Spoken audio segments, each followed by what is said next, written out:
నమఃశివాయ. శుభమస్తు. భక్తులందరికీ స్వాగతం. శివుడిని లయకారుడు అని ఎందుకు అంటారో తెలుసా?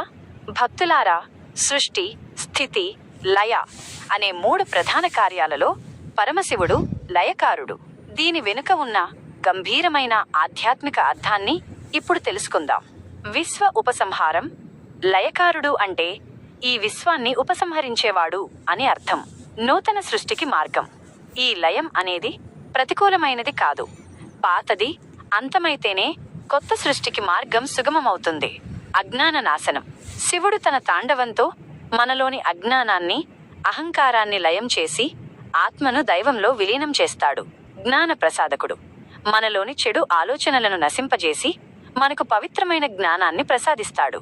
మార్పు తెచ్చే పరమాత్మ. అందుకే ఆయనను సృష్టి చక్రంలో మార్పును తెచ్చే పరమాత్మగా మనం పూజిస్తాం. ఈ పవిత్రమైన సమాచారం మీకు నచ్చినట్లయితే వెంటనే ఈ వీడియోను లైక్ చేయండి. మీ మిత్రులకు, ఆత్మీయులకు ఈ విషయాన్ని షేర్ చేయండి. మీ అభిప్రాయాలను తప్పకుండా కామెంట్ బాక్స్లో తెలియచేయండి. ఇలాంటి మరిన్ని ఆసక్తికరమైన ఆధ్యాత్మిక విషయాల కోసం మన ఛానల్ని ఇప్పుడే సబ్స్క్రైబ్ చేసుకోండి. ఆ పరమేశ్వరుని కృపాకటాక్షాలు మీకు ఎల్లప్పుడూ కలగాలని కోరుకుంటున్నాను. శుభం. మీరు శివయ్యను ఏ నామంతో స్మరించుకుంటారో కామెంట్ చేయండి.